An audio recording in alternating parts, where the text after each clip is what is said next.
The bill say it would require a full review of the bilateral relationship between the two countries, given what they claim to be South Africa's recent positioning and coordination with America's adversaries.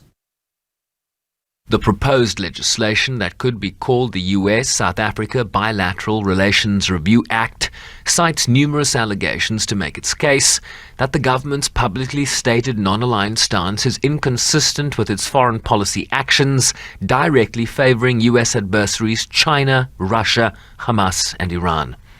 South Africa's alleged support for Hamas, including a call between International Relations Minister Naledi Pandor and the group's leader Ismail Haniyeh, while taking a hardline stance against Israel. It cites what it calls a politically motivated case at the International Court of Justice, while on the domestic front, accuses the ANC-led government of a history of substantially mismanaging a range of state resources, threatening the country's people and economy. The African National Congress of today is no longer the party of Nelson Mandela. This was Representative James chairing a meeting last September of the House Committee on Foreign Affairs Subcommittee on Africa. While the South African story is one of hope, reconciliation, and determination, the ANC today is motivated by perpetuating a system of elite capture built on corruption and increasing government dependence through its National Democratic Revolution. And while clearly deepening relations with the Chinese Communist Party and Putin's Russia. As a black man, I carry the knowledge of my own country's historical burden of inequality. And as a conservative black man, I understand that hard work, perseverance, and getting a shot pays off.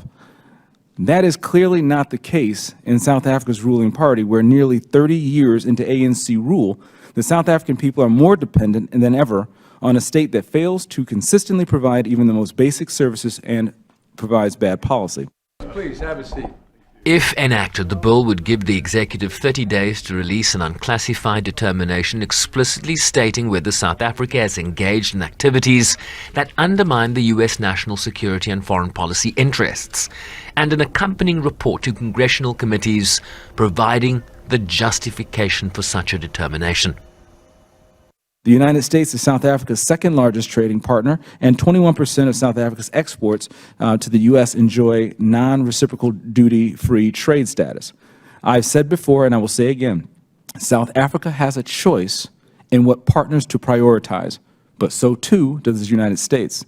I believe it entirely appropriate to scrutinize the conduct of our important partner when the risks compromising our strong, dynamic, bilateral relationship are at hand.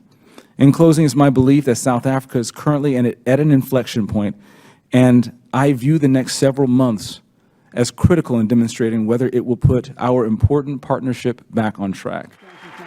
His proposed legislation would have to be processed through committee, then be voted on by the full 435-member House, before moving to the Democratic-controlled Senate that would require at least 60 votes for passage, were it to be taken up, before heading to the White House for the President's signature, none of which is guaranteed.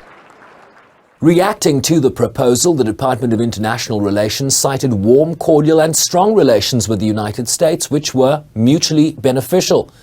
Head of Public Diplomacy Clayson Monyele further indicated that the views of the bill's authors were not shared by the current administration and that they were simply not worried about it going anywhere.